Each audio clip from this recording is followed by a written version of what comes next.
If you're looking for some wellness books to read, here are some of my favorite ones.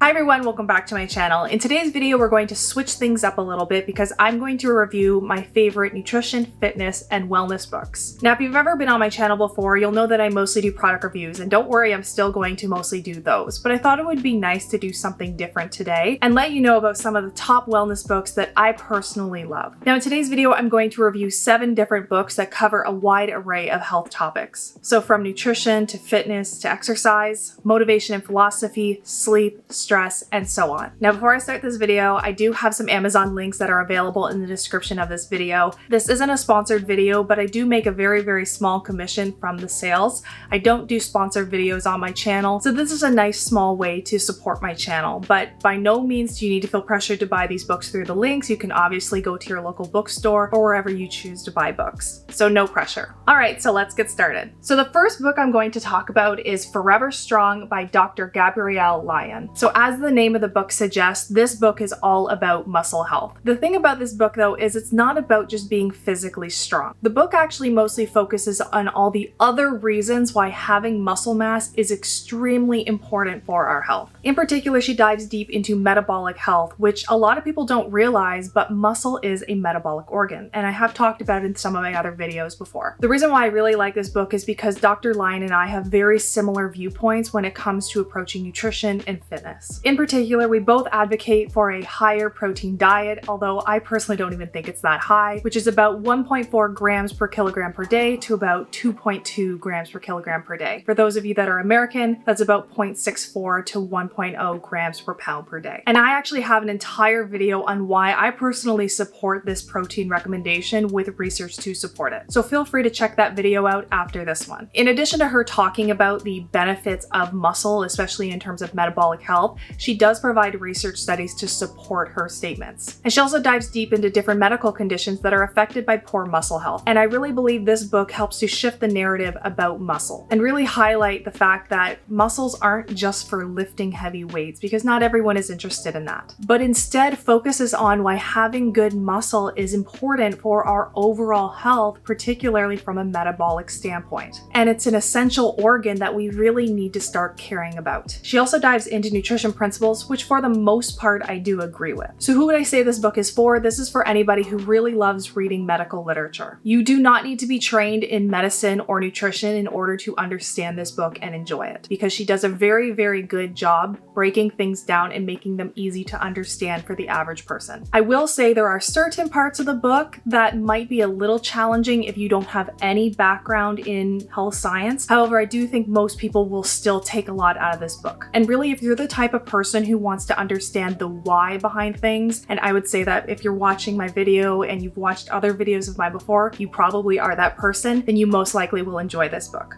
Okay, so the next book I want to discuss is You Are a Magnet by Amber Lyon. So this is another author with the last name Lyon. I don't think the two are related, but nonetheless, they both write pretty good books. So this is a book that I have read numerous times and I find it extremely insightful. The reason I like this book is because it's broken down into what Amber Lyon calls guiding principles. And basically these are just short chapters on a specific topic. So for somebody who only has a very small amount of day to dedicate to reading, because not everyone has, an hour and a half, then this is a really nice book for you because you can just read one guiding principle a day or maybe a couple. At the same time, and this is usually how I read the book, you can read it as a normal book too. It flows both ways. At first though, I will say I was skeptical about this book because I'm not the biggest fan of terms like magnetism. They sound a little bit woo for me, but really this book is really well written and mostly focuses on shifting your mindset into having a more positive outlook on life, listening to your own intuition, taking control of your life, and learning what is within and outside of your own control. So every time I read this book, and I've read it quite a few times, after a couple guiding principles or chapters, I do oftentimes find myself thinking of someone who can resonate with it. And I will actually take a picture of the particular paragraph that I think will resonate with a particular person and send it to them because I think it is that meaningful and helpful. And when I read this book, most of the chapters are really helpful for my own life, and I do tend to reflect on the topics that she talks about and really see how I can adjust my thinking, my approach to certain situations, and just my overall viewpoint on how to lead and live a happy, positive life. Honestly, it's an extremely insightful book. I highly really recommend it to a lot of people, and it is one that I probably will continue to read at least every single year because it is that insightful and thought-provoking. All right, so the next book I want to introduce you to is Glute Lab by Dr. Bret Contreras. Okay, so this is more like a textbook, but bear with me. I haven't really talked about this on my channel before because I try to keep my personal life out of things, but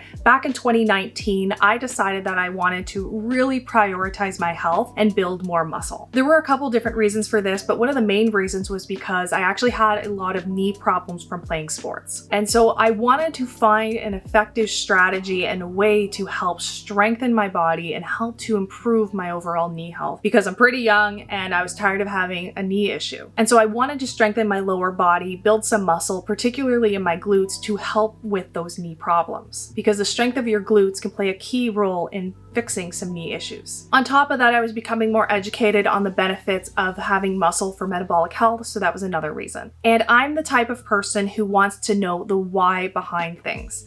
I don't just want to know that this lower body workout is going to be good for your glutes. I want to know why. And that applies to a lot of nutrition topics, as you can tell on this channel too. So around this time, I heard about Bret Contreras and his Glute Lab book. In fact, I actually heard about it from a YouTube video by Chrissy Chella, who's also awesome, and she was working with him. So I ordered this book, and my goodness, has it been so helpful. It is insanely detailed. It explains the science behind the different exercises, and it is written in a clear, non-judgmental way. And it covers pretty much everything a person who's interested in lower body strength training needs to know. We're talking about the importance of training your glutes, the science behind it, and this includes a variety of different things like diagrams, research studies, anatomy lessons, how to design a basic strength training program, and how to elevate it over time, and basic nutrition. And at the end of the book, there are a ton of different exercises that he includes that are backed by research, and they are for beginners, they're for intermediates, and they explain not only what muscles they're going to target, but also why and how you can either better target them by making them harder or making them easier. Overall, the best way you can think about it is it's a textbook all about lower body training, particularly with focus on the glutes. Honestly, I will say this book is not for everybody, but after reading this book, I can genuinely say that it has transformed how I approach my strength training program, particularly for lower body. And I can say that this book has certainly helped me achieve better results. In particular, I've put on a ton of muscle since then. I feel very, very strong, and most importantly, I don't have any knee issues. So if you are interested in this topic and you're okay with kind of nerding it out and reading it as a textbook, then this book is going to be right for you and be very, very helpful. So now we're going to shift things, and I'm going to introduce you to 101 Essays That Will Change the Way You Think by Brianna Wiest. So actually, I'm going to introduce you to a couple books, but let's start with this one. Years ago, I bought the book 101 Essays to Change the Way You Think. I bought it because it was really popular at the time. We were going through the pandemic, and I personally read a lot of sciencey books and a lot of research papers, and so I just wanted to read something different that was thought-provoking and insightful. Well, this book is certainly that. As the name suggests, it's an essay-style book. So each essay is about 1 to 4 pages, and the best way you can think of it is kind of like a chapter. The best way I can describe this book is it reminds me of Chicken Soup for the Soul, which I read a lot as a kid, and I hope you did too. The book covers a lot of different topics that will resonate to most people, and each essay really gets you thinking about different aspects of life. And Brianna is a beautiful writer. I can't even tell you how many times I've read this book because I oftentimes will just pick it up throughout the year, read so many chapters and essays as they relate to me and the period that I'm going through. On top of that, Brianna has a ton of other books that are similar to this. So we have, for example, The Mountain Is You,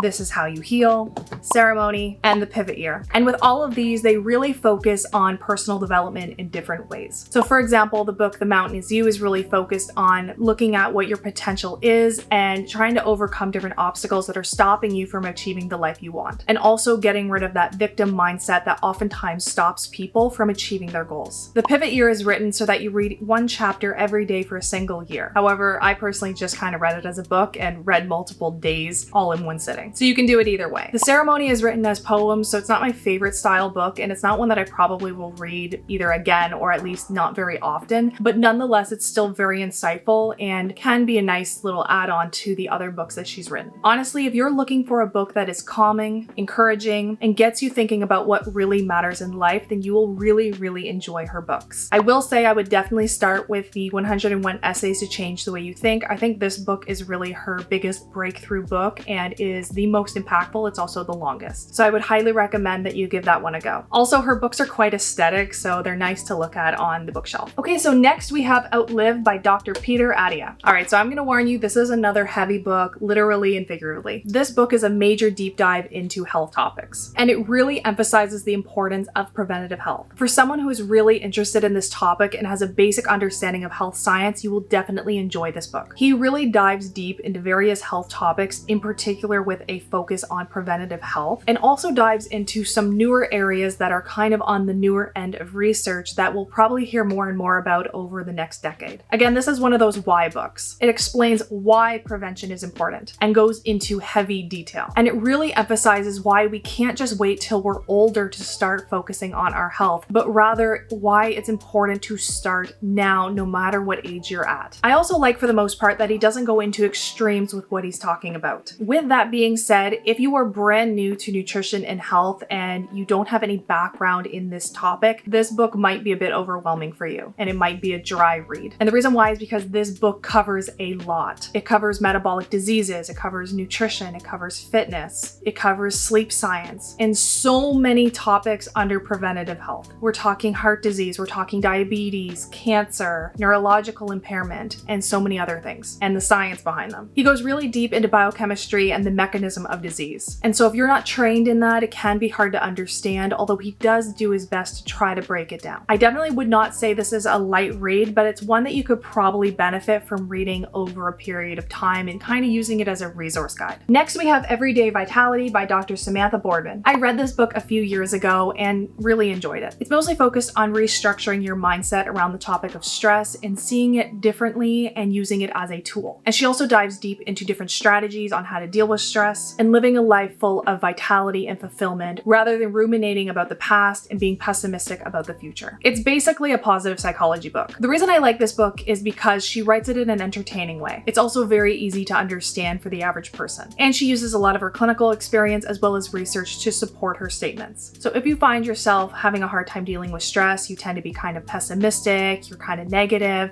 you ruminate a lot and overthink things, then this might be a good read for you. And the final book I've read many times is Let That Shit Go by Nina Purewal and Katey Petriw. This book is quite a few years old and I've read it a lot. I usually read this book about maybe once every 1 or 2 years, particularly when I'm finding myself in a really negative headspace for whatever reason. Or I find myself ruminating about a topic a little too much. The reason why I like this book is because it helps you put into perspective things that truly matter. It really also helps you understand that the opinions of others, especially regarding your own life, don't really matter. And to be honest, no one can truly understand who you are except for you. I also find the book very helpful in focusing on the present and not focusing so much on what's happening in the external world, which I have no control over. Now, this book is written by 2 authors and they are friends, and I find they really work well together as writers. And I like it because they provide different stories as well as personal insights that mesh well together. I also like the fact that it's written well and it is entertaining to read. So I wanted to include this because it has been a very helpful book for me and is very insightful. And I do think this is one that will resonate with a lot of different people. All right, so that's it for my book recommendations. With all the books, I found them interesting, insightful, and informative. And for all the books, I took away at least something, usually a lot of things, and applied it to my own personal life. Like with anything, I can't agree with 100% of what every single writer says. But in order for me to recommend these books, I do agree with the majority of what they say. And I do believe that these books will be helpful for a lot of different people. And with that, I hope you enjoyed this video. I would actually love to know if you have any other books that you've personally read that I haven't mentioned that you have enjoyed and found impactful in your life. And if you have, let me know in the description box below. And if you did enjoy this video, I would love if you would give this video a like and subscribe to my channel so I can reach more people like you. And I'll see you in the next video.